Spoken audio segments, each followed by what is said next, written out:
oleme siin pilli juures, et Kristjan Salvet juba vaatas, et äkki tohib sellega minna peale, et oleks siin hiilinud, aga keegi peale Kaspari täna sellega rajale ei lähe.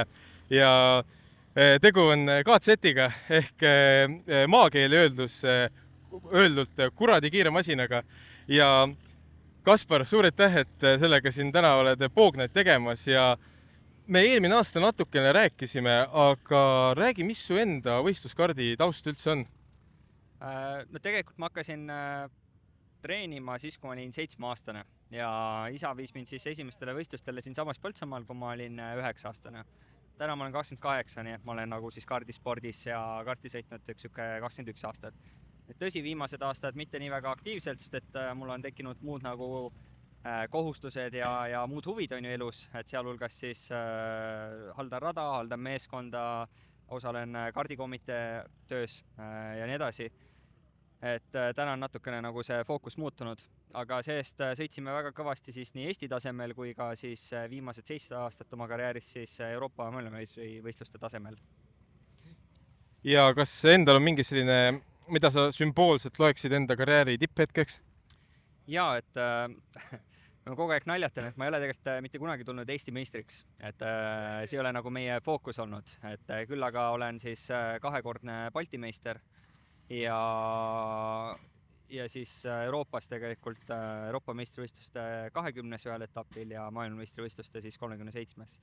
Et üks punkt ei puudu, et finaalis kaasa sõita ja tegelikult kohti parandada, et oli natukene ebaõnne tollel võistlusel.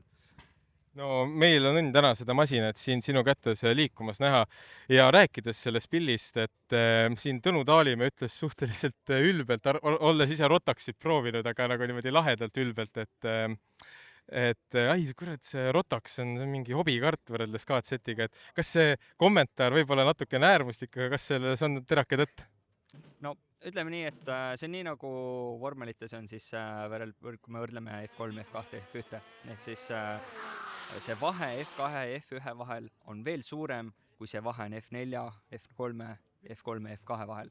Täpselt sama nagu siin kaardis, et see ütleme, hobikaardist lähed siis sinna nii-öelda minisse või Rotax Junior, Rotax Senior või näiteks OK klassid, siis seal on need vahed nagu pigem nagu väiksed, aga kui sa Rotaxist hüppad KZ-is, see vahe on nagu meeletult suur.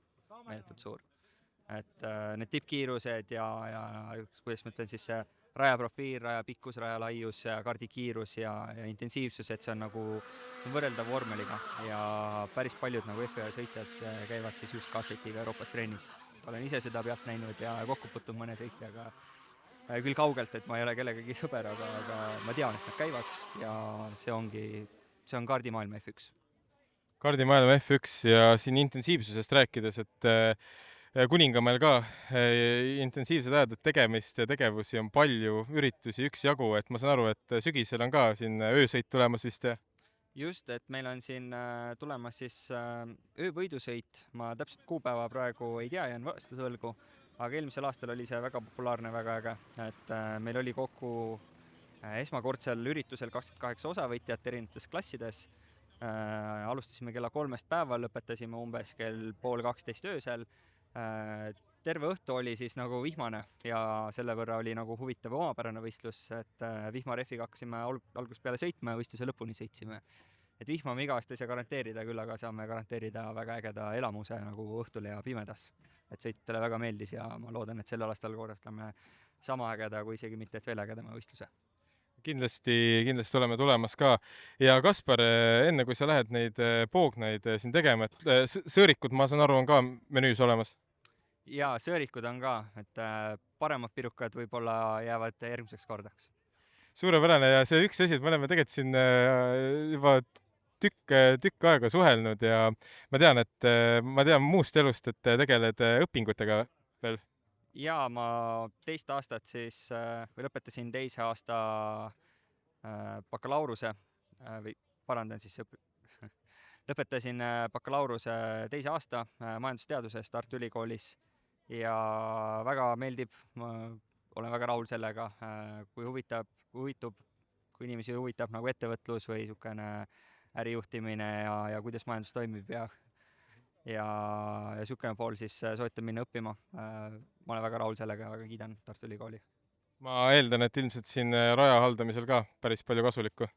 Jaa, kindlasti, et mööda külge maha ei jookse ja see oli ka üks nagu siis eesmärkidest, miks ma just nagu läksin just seda õppima, et nii raha haldamisel, meeskonna haldamisel on vaja finantsid asjad korras hoida ja aru saada, kuidas siis raha liigub ja see siis annab väga tugeva aluspõhja.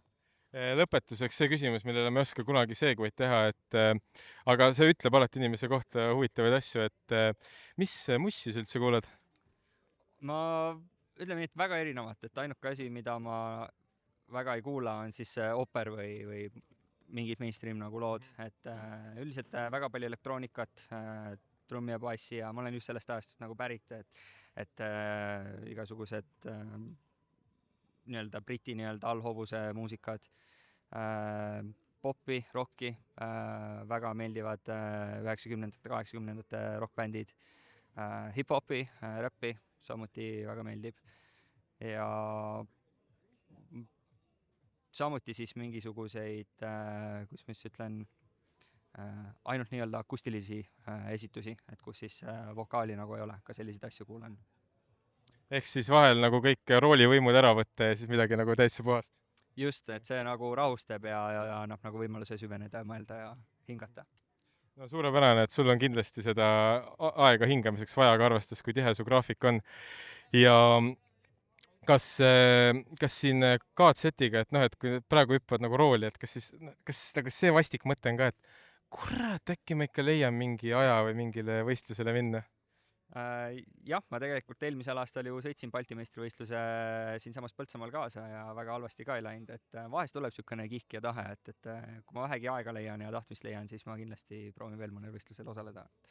Et vähemalt mingil regionaalsel või lokaalsel.